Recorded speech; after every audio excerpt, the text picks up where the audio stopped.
Romanos capítulo 10, del versículo 5 al 9, nos vamos a concentrar hoy, pero voy a dar lectura del versículo 5 al 13, porque esa es la idea más completa. Y el tema se titula La justicia por la ley y la justicia por la fe. Ese es el título, y esta porción va a ser enseñada en dos partes. Hoy la primera, el próximo domingo, si el Señor lo permite, la segunda. Dice así la palabra del Señor, Romanos 10, del 5 en adelante. Porque de la justicia que es por la ley, Moisés escribe así: el hombre que haga estas cosas vivirá por ellas. Pero la justicia que es por la fe dice así: no digas en tu corazón, ¿quién subirá al cielo? Esto es para traer abajo a Cristo. O, ¿quién descenderá al abismo? Esto es para hacer subir a Cristo de entre los muertos. Mas, ¿qué dice? Cerca de ti está la palabra, en tu boca y en tu corazón. Esta es la palabra de fe que predicamos, que si confesares con tu boca que Jesús es el Señor y creyeres en tu corazón que Dios le levantó de los muertos, serás salvo. Porque con el corazón se cree para justicia, pero con la boca se confiesa para salvación. Pues la Escritura dice: todo aquel que en él creyere no será avergonzado, porque no hay diferencia entre judío y griego, pues el mismo que es Señor de todos es rico para con todos los que le invocan. Porque todo aquel que invocare el nombre del Señor será salvo. Espero en el Señor que hoy quede mucho más claro por qué es imposible que alguien se salve tratando de agradar a Dios, haciendo buenas obras. Espero en el Señor que quede mucho más claro que es imposible que alguien pueda sorprender a Dios para ser salvo o alcanzar la salvación, o que se esfuerce en sus propias fuerzas para alcanzar el cielo. Confío que hoy va a quedar mucho más claro que no es por esa vía. Y confío también en el Señor que a más de alguien en esta mañana su Espíritu Santo pueda convencer. Porque curiosamente, hermanos, se asume que cuando se predica el Evangelio es para los de afuera. Pero el Evangelio muchas veces es para los que están sentados en las iglesias, porque aún no han experimentado la conversión. Por lo tanto, la predicación del Evangelio siempre va a ser relevante para todos, porque los que predicamos no sabemos en definitiva quiénes han experimentado el nuevo nacimiento de manera genuina. Por tanto, siempre la predicación del Evangelio va a ser pertinente, siempre va a ser necesario. En conclusión, podemos asumir que la predicación del Evangelio será tanto para los de afuera como para los que continúan dentro de las iglesias. En este momento somos en el planeta Tierra, como ya lo hemos dicho en un par de ocasiones, 8.000 millones de personas aproximadamente. Y lo curioso de esto, hermanos, es que hay aproximadamente 4.000 religiones en el mundo. Y cada una de estas religiones representa la creencia de cada una de estas personas que están involucradas en las 8.000 millones de gentes. Lo sorprendente de esto es que aparte de todas estas religiones que ponen su énfasis en el hacer, hay solo una,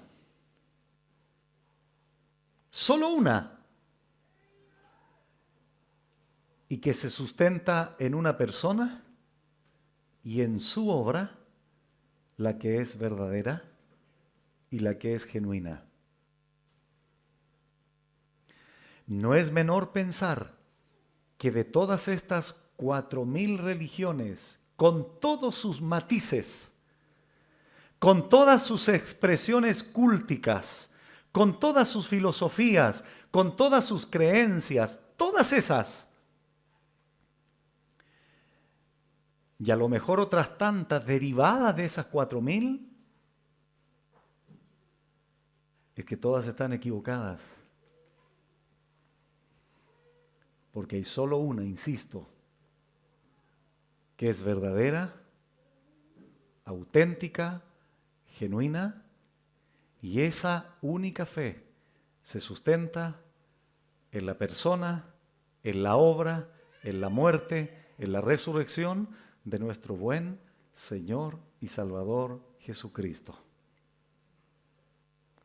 Indudablemente, si alguien me escuchara o me escuche en el futuro haciendo esta afirmación, me va a encontrar fanático, me va a encontrar autoritario o totalitario, probablemente absolutista en mi definición, etc. Pero yo no soy el que está diciendo eso. Cristo dijo eso. Yo soy la verdad. Yo soy el camino. Yo soy la vida, yo soy la luz del mundo, yo soy el buen pastor, yo soy la resurrección y la vida, yo soy el verdadero pan. No soy yo el que inventó esa verdad, es Cristo el Señor diciendo, afirmando eso de una manera absoluta en el mundo relativo que Él sabía que esa verdad sería escuchada. Bueno, lo que hemos visto hasta este momento lo quiero leer antes de entrar al versículo 5 y van a entender en el desarrollo del tema por qué hice esta introducción. ¿Qué dice Romanos 10 del 1 en adelante? Hermanos, Pablo se centra en los creyentes, judíos y gentiles de la iglesia en Roma. Ciertamente el anhelo de mi corazón y mi oración por Israel es para salvación. Lo único que voy a recordar de esto, hermanos, es que nunca tienes que olvidar esto.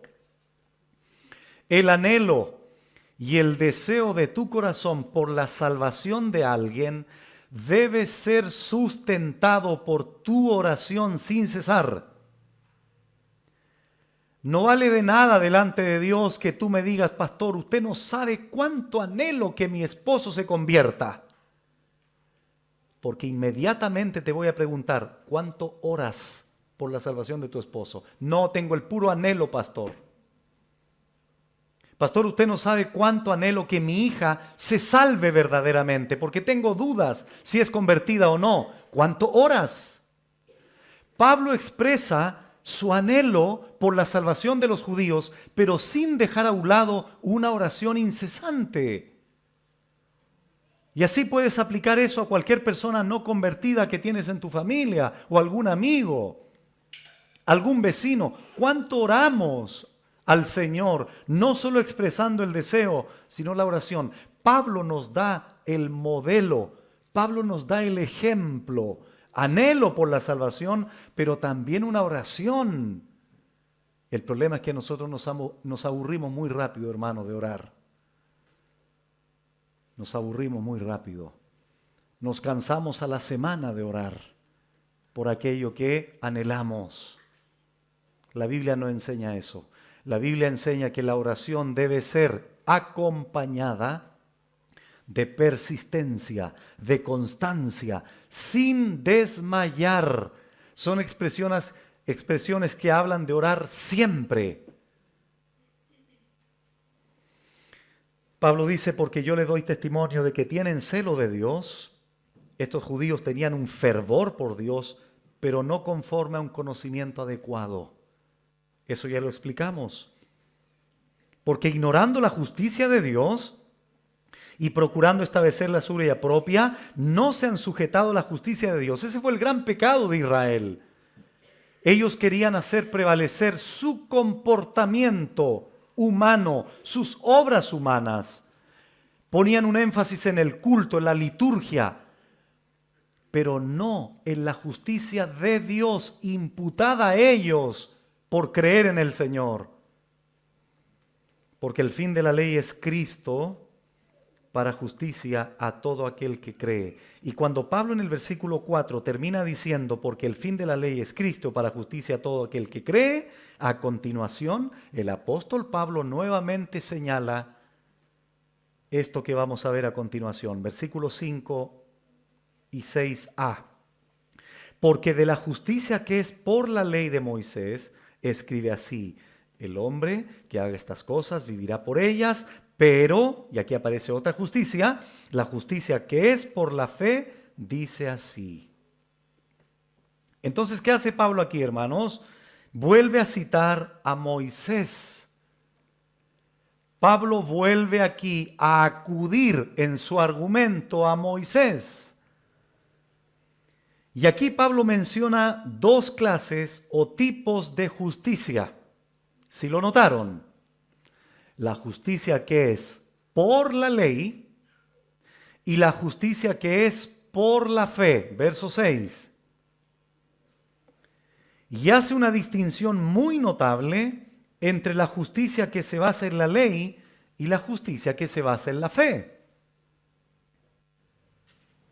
En otras palabras, de acuerdo a estos textos, Pablo enseña, Pablo expresa, Pablo afirma que solo hay dos tipos de justicia.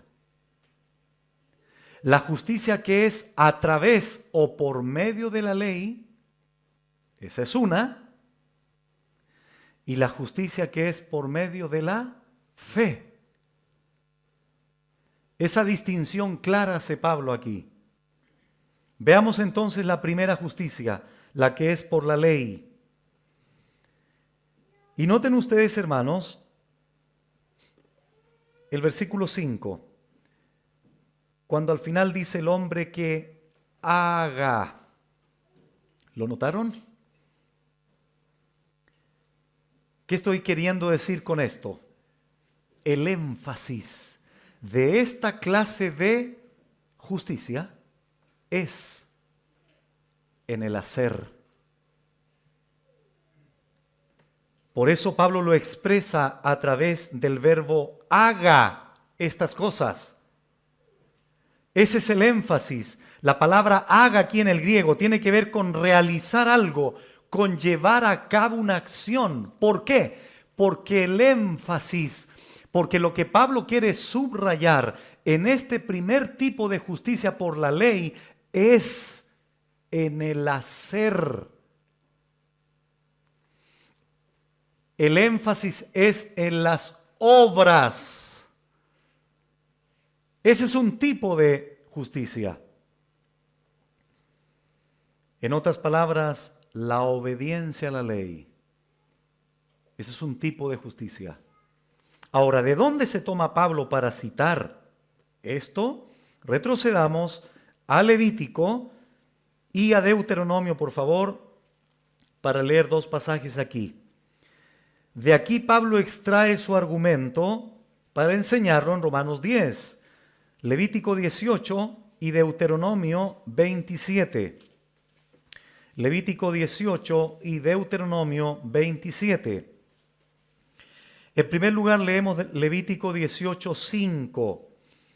Miren lo que dice Moisés aquí. Por tanto, guardaréis mis estatutos y mis ordenanzas, los cuales, ¿qué dice ahora? De nuevo, haciendo el hombre, vivirá en ellos, yo Jehová. Nuevamente aquí observamos el énfasis de Moisés en la justicia de la ley. El hombre que haga, o los cuales haciendo el hombre, el énfasis es las obras del hombre, el quehacer del hombre. Ese es el énfasis en cuanto a la ley de Dios. Cuando Dios dio la ley a través de Moisés, Moisés pone el énfasis, Moisés subraya esta verdad, diciendo que esos estatutos y esas ordenanzas tenían que guardarlas haciendo el hombre. De esa forma iban a vivir. Deuteronomio 27, 26. Maldito el que no confirmare las palabras de esta ley para hacerlas. Nuevamente el verbo hacer. Esto es lo que quiero marcar en sus mentes, hermanos. Por eso soy enfático, por eso soy repetitivo. La justicia por la ley, el énfasis es hacer. El hombre tiene que hacer, el hombre tiene que cumplir, el hombre tiene que obedecer. Entonces Moisés dice, maldito el que no confirmare las palabras de esta ley para hacerlas, y dirá todo el pueblo, amén. Escuchen, hermanos, por favor. Un judío podría vivir siempre y cuando cumpliera perfectamente la ley de manera continua y siempre. La santa y perfecta ley de Dios demandaba o demanda un cumplimiento también perfecto, un cumplimiento santo. ¿Cuál es el problema con este requerimiento? El siguiente: no hay ningún judío, no hay ningún ser humano en la tierra que pueda hacer esto. Ese es el problema con la justicia que es por la ley. De hecho, Santiago 2:10 dice, porque cualquiera que guardare toda la ley, pero ofendiere en un punto, se hace culpable de todos. Porque la ley de Dios es consistente en sí misma, no es por partes, está integrada, es plena. Violas uno, violas todo.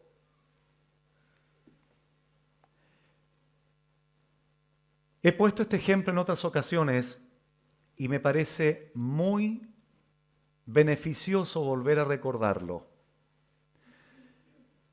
Vamos a suponer que llegas a un trato con Dios y Dios contigo. Es una ilustración, no pierdan de vista esto. Y Dios te dice, a ver, te doy mi ley, trata de cumplirla perfectamente siempre. Ok, asumo el desafío, Dios. Yo te voy a dejar que vivas normalmente tu vida de trabajo, en el hogar, etc. Paralelo a eso, voy a ilustrar a ti colgado de un abismo con una cadena de 10 argollas. Cada una de las argollas de esa cadena representan un mandamiento de los 10 que si tú violas en tu cotidiano vivir, en el trato que estamos haciendo, entonces una de esas argollas se tiene que romper si tú violas un mandamiento. Ok, asumo el desafío. Les pregunto a ustedes ahora, ¿cuánto tiempo va a pasar? Obviamente ese ejemplo eres tú mismo, hermano, queriendo vivir y cumpliendo la ley. Mi pregunta es la siguiente: ¿cuánto vas a demorar? ¿Cuánto vas a tardar en romper, en violar un solo mandamiento de Dios? 6 meses, pastor. No, olvídate, que 6 meses. ¿Cuánto? A ver. 5 segundos podrían ser. Bueno, ¿qué significaría eso en la práctica? Tú colgando de un abismo con la cadena de 10 argollas. ¿Qué significaría eso? Que si se rompe una argolla, no tienen que romperse las 10 argollas, no tienen que romperse 4 argollas, no tienen que romperse ni siquiera 2 argollas. Solo con que se rompa una, fracasas y te pierdes en el abismo. Eso es lo insostenible de querer vivir conforme a la justicia de la ley. ¿Me explico, hermanos? Porque absolutamente nadie puede cumplir la ley de Dios de manera perfecta siempre.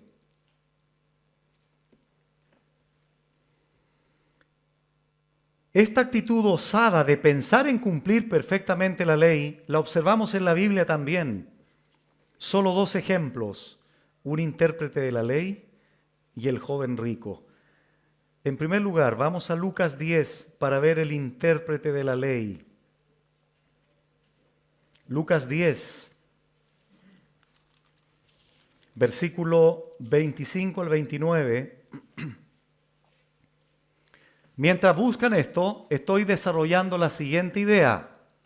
El apóstol Pablo está señalando la justicia por la ley. Ese es un tipo de justicia. ¿Qué dice esa justicia por la ley? El hombre que la cumpla, el hombre que haga, el hombre que obedezca esa ley, puede vivir. Puede vivir. Porque lo que se subraya en la justicia por la ley es la obediencia, pero la obediencia completa. ¿Cuál es el problema? Que no hay ningún ser humano que la pueda cumplir de manera perfecta siempre, en virtud de la depravación total del hombre, porque espiritualmente está incapacitado para hacerlo, como Pablo ya lo ha venido estableciendo a partir de Romanos capítulo 1, 2 y 3. No puede, es una imposibilidad. Pero hubo personas en el tiempo de Cristo que pensaban que sí lo podían hacer. Veámoslo. Lucas 10, 25 en adelante. Y he aquí un intérprete de la ley se levantó y dijo para probarle. Hermanos, cada palabra en la Biblia nos entrega elementos importantes para la interpretación. Inmediatamente nos damos cuenta que este hombre venía con una malicia.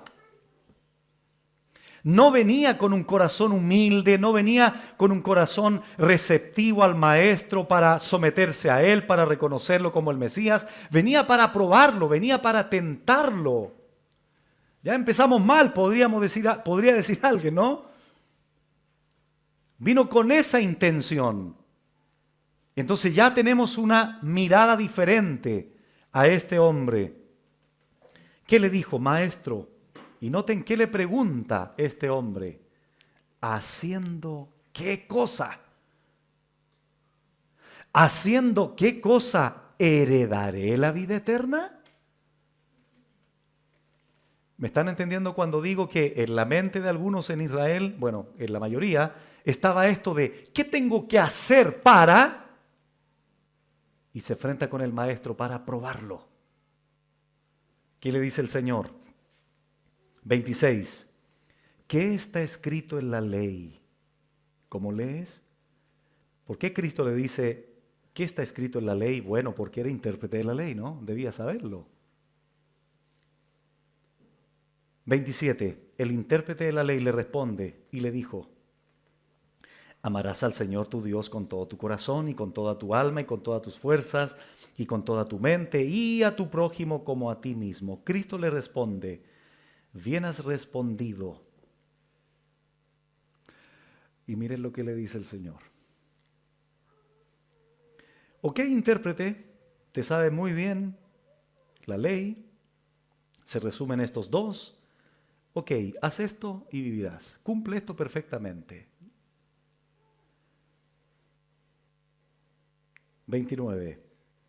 Pero él, el intérprete de la ley, queriendo justificarse a sí mismo, dijo a Jesús, ¿y quién es mi prójimo?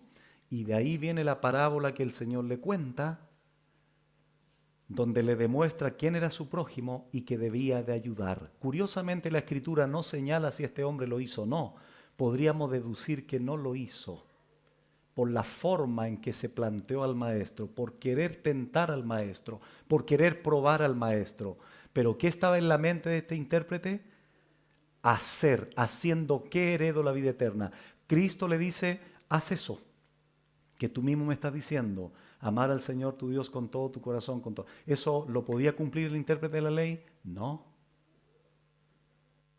Tú y yo tampoco. Eso es la justicia por la ley. Te demanda todo. Cumplimiento perfecto, cumplimiento absoluto, cumplimiento santo, siempre. Otro ejemplo. Mateo 19, el joven rico. De hecho, el Señor pudo haberle dicho al intérprete de la ley, ¿me quieres probar? Ok, muy bien, haz esto y vives. Mateo 19, el joven rico. Mateo 19, 16 en adelante. Dice así. Entonces vino uno y le dijo, maestro bueno, nuevamente, ¿qué bien haré para tener la vida eterna? Jesús le responde, ¿por qué me llamas bueno? Ninguno es bueno sino uno, Dios. Mas si quieres entrar en la vida, guarda los mandamientos, que es una expresión sinónima a hacer los mandamientos. Este joven le pregunta, ¿cuáles? Y Jesús dijo, no matarás, no adulterarás, no hurtarás, no dirás falso testimonio, honra a tu padre y a tu madre, y amarás a tu prójimo como a ti mismo. Versículo 20. El joven le dijo, todo esto lo he guardado desde mi juventud. ¿Qué más me falta? A ver, ¿le creen o no le creen a este joven? Podríamos dudar, ¿no? Todo eso lo he guardado. Si quieres, Señor, mencióname unos 4 mandamientos más. Todo eso lo he guardado. Se supone que la ley demandaba su cumplimiento total, perfecto. En otras palabras, este joven está diciendo, yo lo he cumplido todo eso de manera perfecta. Jesús le dijo, si quieres ser perfecto, anda, vende lo que tienes y dalo a los pobres y tendrás tesoro en el cielo y ven y sígueme. Oyendo el joven esta palabra, se fue muy triste. Yo pensé que al cumplir todos los mandamientos le iba a decir, sí Señor, inmediatamente voy a someterme a la ley porque eso tú me lo estás demandando. Se fue triste. Porque tenía muchas posesiones, es decir, tenía otro Dios él en su corazón. No amaba tanto a Dios como pensaba que lo amaba. Entonces Jesús dijo a sus discípulos, de cierto os digo que difícilmente entrará un rico en el reino de los cielos. Otra vez os digo que es más fácil pasar un camello por el ojo de una aguja que entrar un rico en el reino de Dios. Sus discípulos oyendo esto se asombraron en gran manera diciendo, ¿quién pues podrá ser salvo? ¿Quién pues podrá ser salvo? ¿Habrá alguien que esté dispuesto a cumplir tu ley de manera perfecta siempre?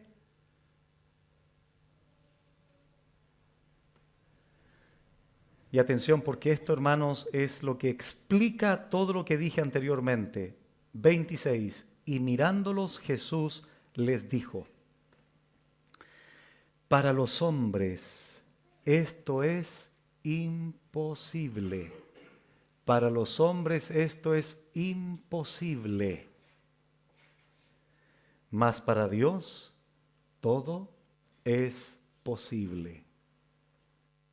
Atención, hermanos. ¿Qué es imposible para los hombres? Cumplir, hacer, someterse 100% plenamente a la ley de Dios que Dios demanda para poder vivir. Eso es imposible para los hombres. Salvarse a sí mismos, tener su propia justicia, que esas obras agraden a Dios, etcétera, etcétera. Eso es imposible. Mas para Dios todo es posible, porque Dios es el que cambia los corazones. Dios es el que justifica al pecador. Dios es el que regala su justicia a ese que ha entendido que en su propia justicia no puede ser salvo. Para él sí es posible, pero no para el hombre que piensa que es bueno porque no lo es, no para el hombre que piensa que en sus fuerzas puede alcanzar el cielo porque no las tiene. Es imposible.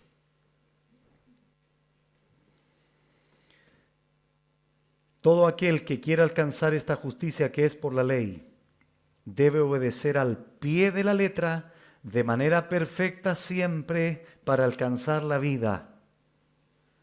Pero no se puede. En la última evangelización, en el parque o en la plaza, me encontré con una persona que me dijo esto. Cuando yo le hablé del juicio final, me dice, pero yo creo que si Dios pone en la balanza mis buenas obras por sobre las malas, porque debo reconocer que tengo malas obras, pero también debo decirle, pastor, que las obras buenas que he hecho pesan más que las malas. Hermanos, todo el mundo de una u otra manera piensa así, que Dios va a ver algo bueno en ellos.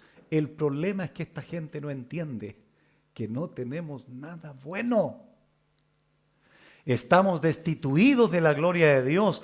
El corazón del hombre es perverso y engañoso más que todas las cosas. Las obras de justicia de los hombres, Dios las representa de manera repugnante con el ciclo menstrual de la mujer. Eso es el hombre, esas son sus obras. Entonces, ¿cómo le explicas a una persona que tiene en su mente, que tiene en su mirada de la vida, que cuando se enfrente al juicio final, Dios va a hacer prevalecer las mejores obras o más buenas obras por las malas que haya tenido? Es que así no funciona la cosa. Porque no hay buenas obras. Hay una sola buena obra, y es la obra de Cristo en el Calvario, por la cual el hombre puede entrar al cielo. Gálatas 3:10. Vamos a leer por favor ahí ese pasaje. Gálatas 3:10.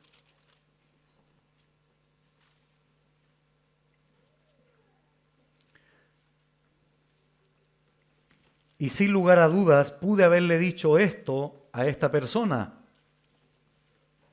Gálatas 3:10, que dice Pablo aquí también hablando él, porque todos los que dependen de las obras de la ley están bajo ¿qué? Bajo maldición.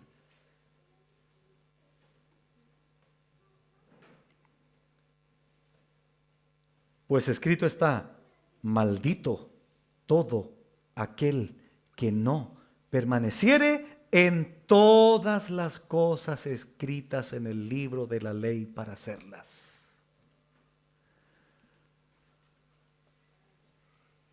Qué contundente en la Biblia, hermanos, cuando ubica al hombre donde le corresponde. Pero el hombre, como es tan orgulloso, tan prepotente, tan soberbio, no le gustan estas verdades. Por eso lo más fácil es inventar religiones, inventar medios a través de la cual el ser humano supuestamente puede volver a ser ligado con Dios, que es lo que significa la palabra religión en el latín.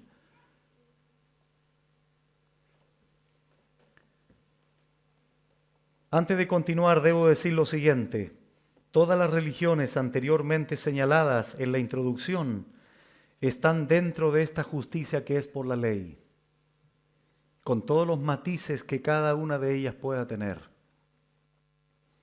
Porque el énfasis es, hagan esto o aquello, ayunen, mandas, sacrificios para alcanzar algo. Y como lo hemos dicho tantas veces desde este púlpito, el cristianismo verdadero te dice, ya está hecho. Esa es la gran diferencia con las religiones que te dicen, haz esto, para lo otro. El cristianismo te dice, ya está hecho. Lo vamos a ver a continuación. Regresamos a Romanos. A continuación veamos la otra justicia, la que es por la fe. Un contraste total. Por eso Pablo utiliza el verbo, la palabrita ahí, la conjunción pero. Versos 6 y 7. Pero, es decir, en contraste con la justicia por la ley, la justicia que es por la fe. Aquí está la otra. ¿Qué dice esta justicia por la fe?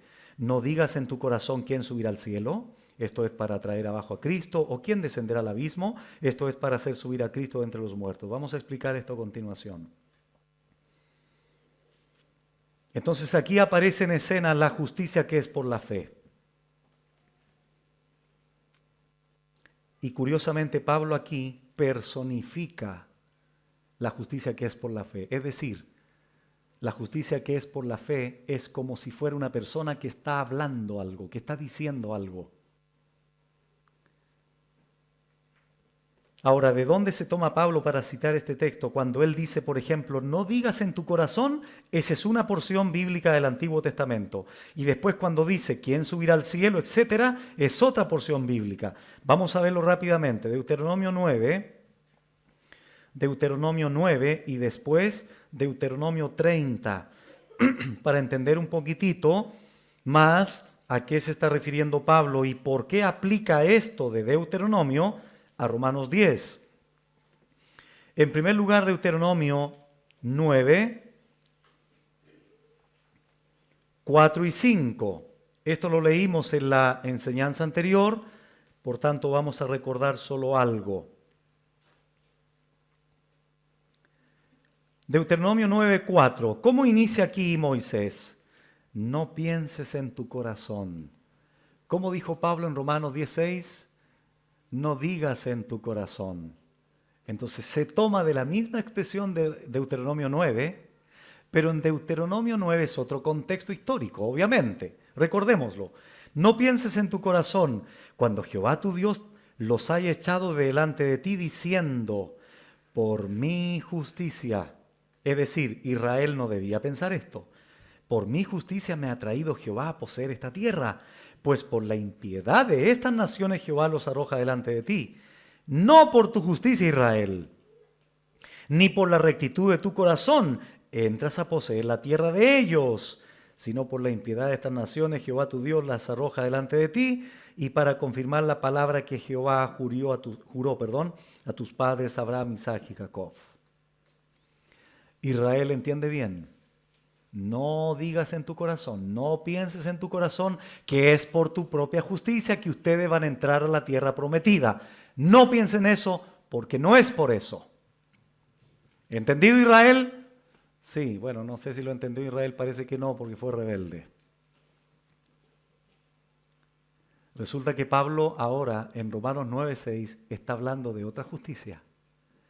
No de la justicia que es por la ley, sino de la justicia que es por la fe. Deuteronomio 30 ahora, versículo 11 al 14.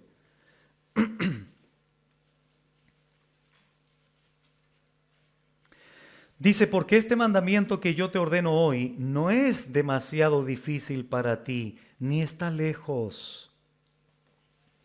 No está en el cielo.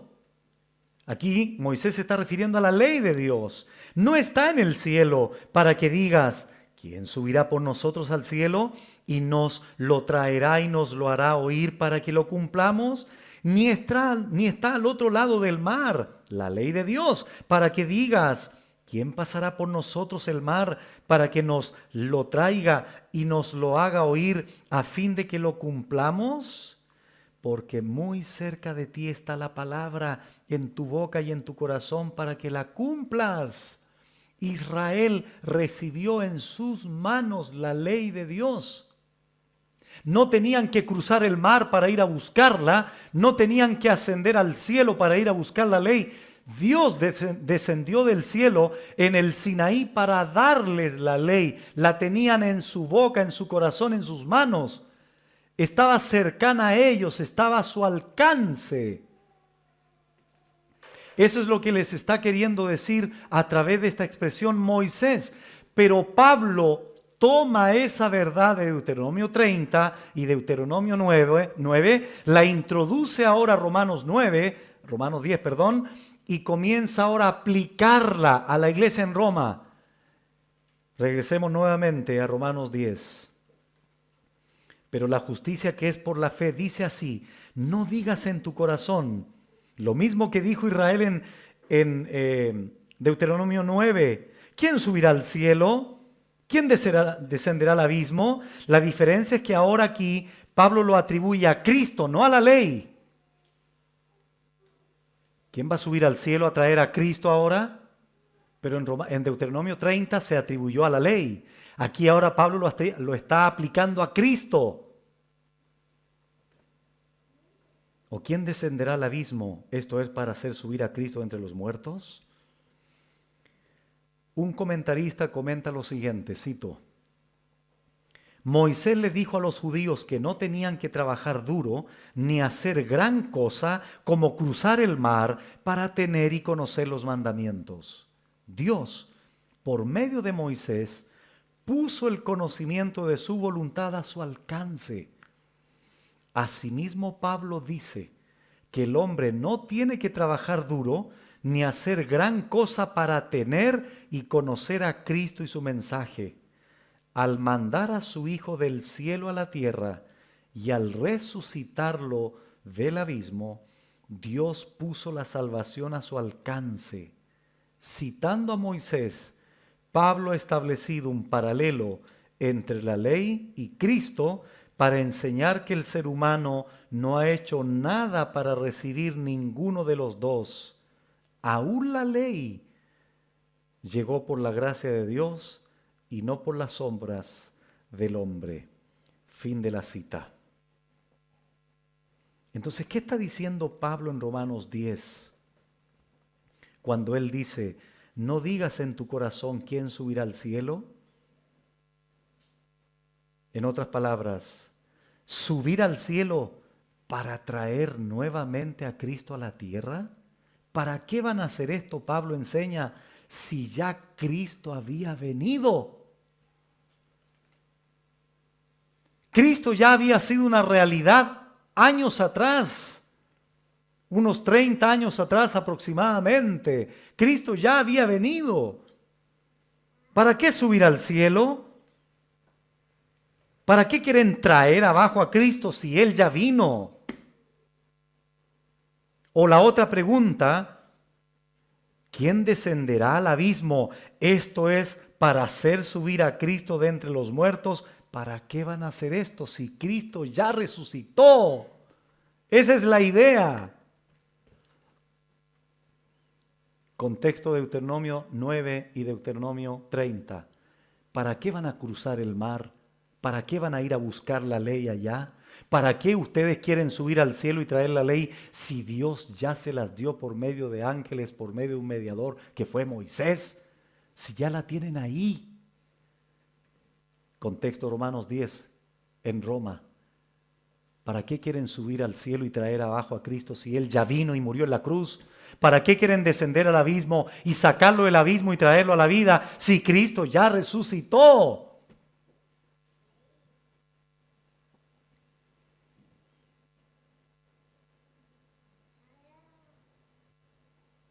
Entonces Pablo personifica y es como que esa justicia por la fe hablara. Ya lo habían visto a Cristo resucitado, las mujeres, los apóstoles, más de 500 personas. Todo ya había sucedido. Versículo 8 y 9.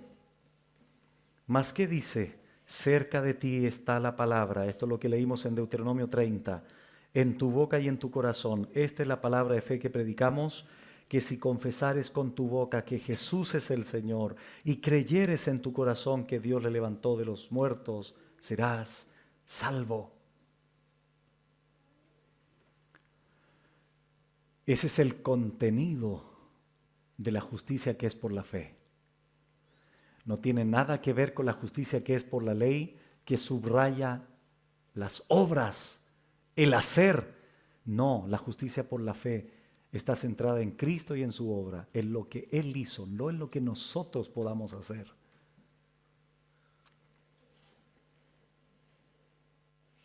Entonces Pablo personifica aquí la justicia que es por la fe.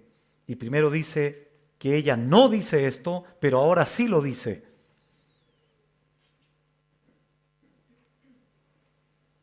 Cerca de ti está la palabra.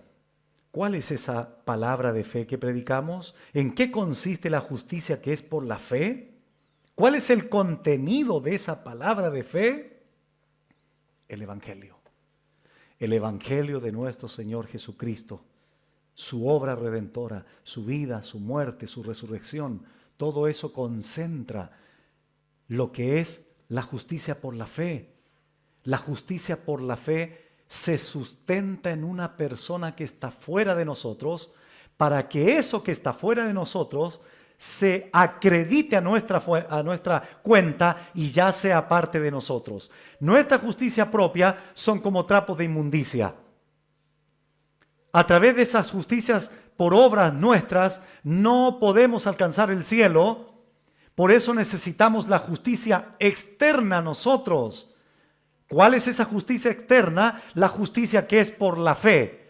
Más específicamente, ¿cuál es la justicia por la fe? La que se centra en Cristo y su obra.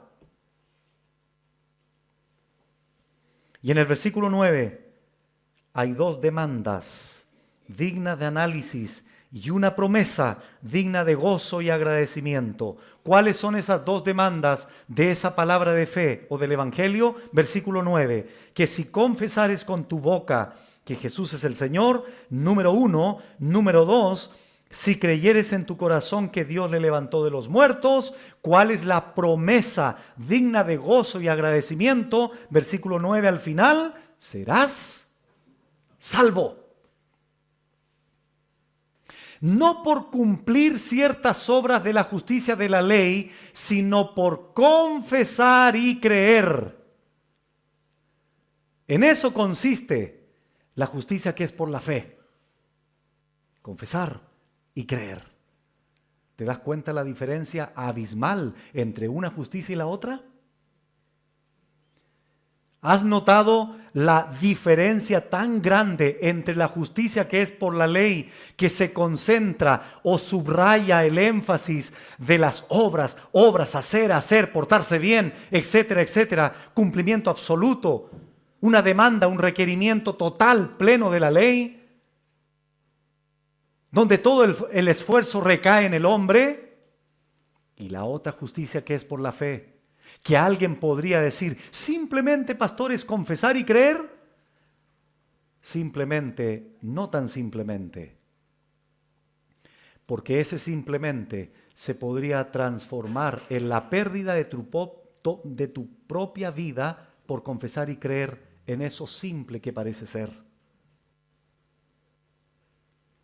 Simple es en el sentido que hubo alguien que pagó el costo de la redención y tú lo recibes por gracia. Pero vivir la vida de fe te va a demandar todo. Lo que pasa es que muchos de nosotros no la hemos vivido como hay que vivirla, por eso no ha sufrido tanto como debería de sufrir. Y ese es otro problema que es nuestro. Bueno, analicemos esto entonces, versículo 9. Que si confesares con tu boca que Jesús es el Señor, que si confesares. Esto, querido hermano, no se refiere a que en una campaña evangelística tú levantaste tu mano y el predicador pidió que se hiciera una atmósfera con cánticos y el predicador manipuló la situación y miles levantaron su mano y confesaron a Cristo.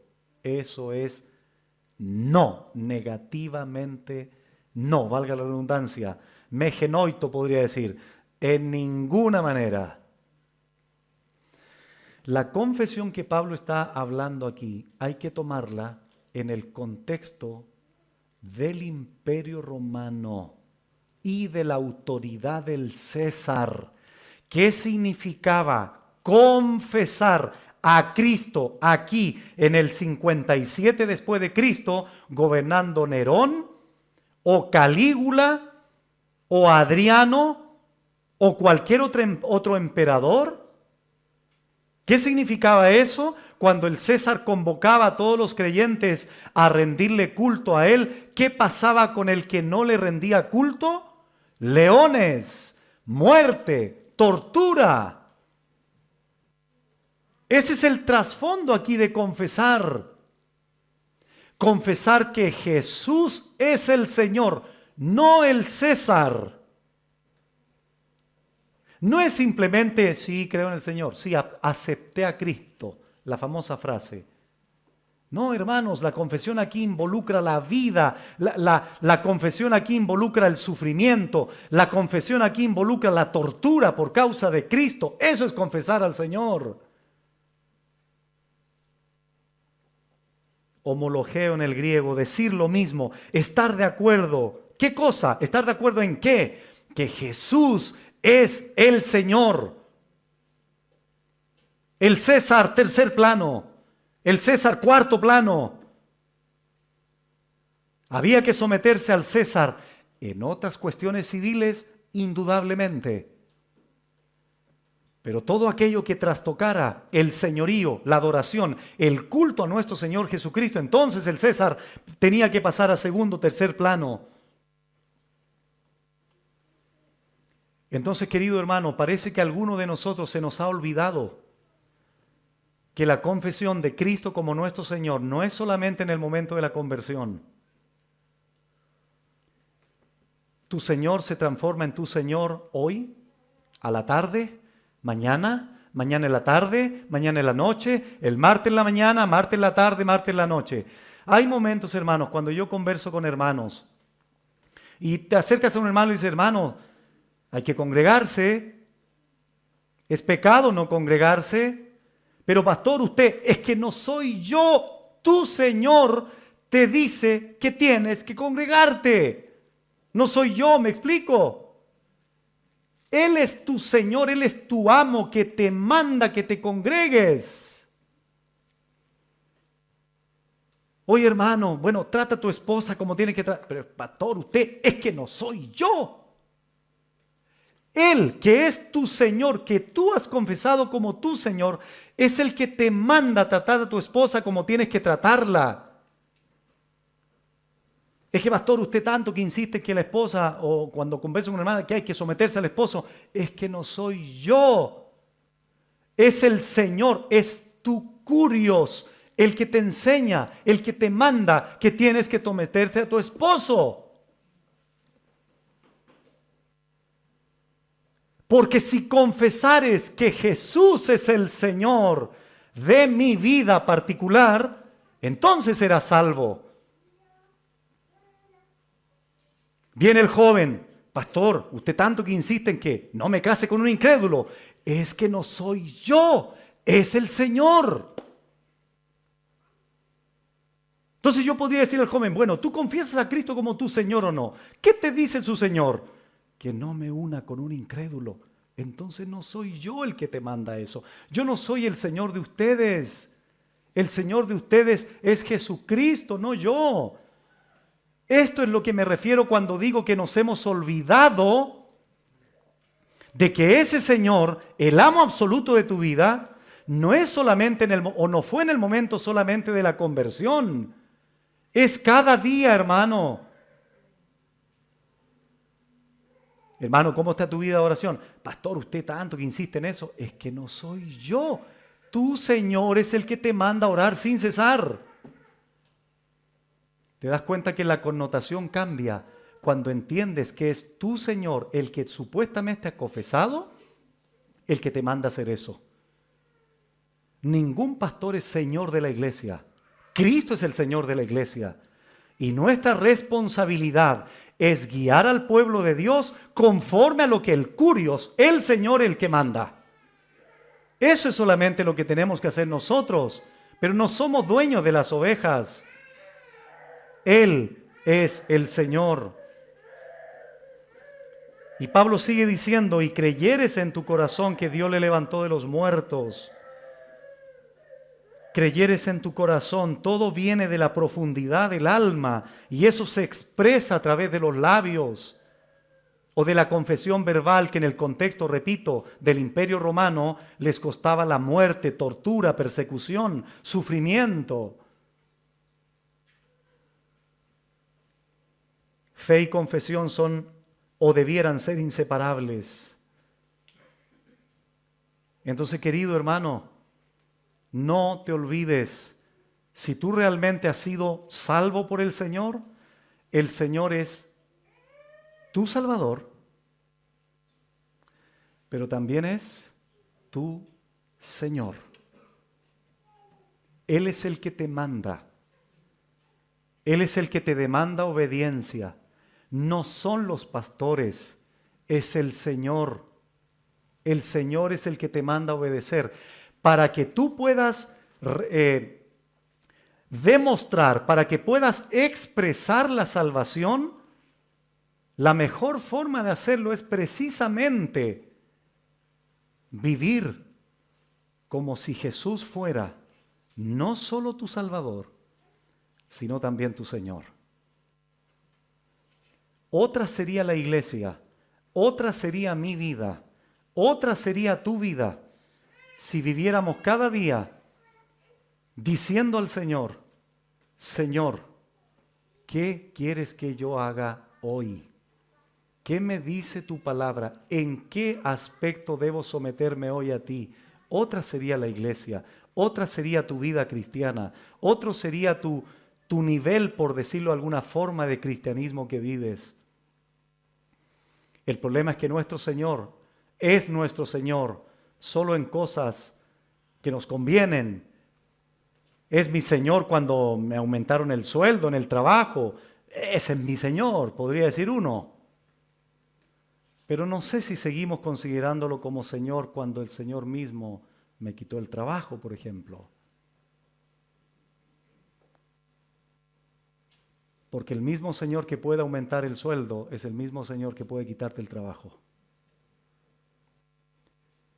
El mismo Señor que por su señorío y por su gobierno y por su soberanía es el que puede hacer que la mamita quede embarazada, pero el mismo Señor es el que puede quitar la vida. Si nosotros aprendiéramos a someternos a ese Señor, independientemente de las circunstancias que vivamos aquí en la esfera terrestre, otra sería la iglesia, otra sería la historia de cada creyente. Será salvo. Esto, como después Pablo sigue desarrollando la idea en el verso 10 en adelante, vamos a seguir profundizando en esto. Ahora lo voy a dejar hasta aquí, pero permítanme terminar con lo siguiente.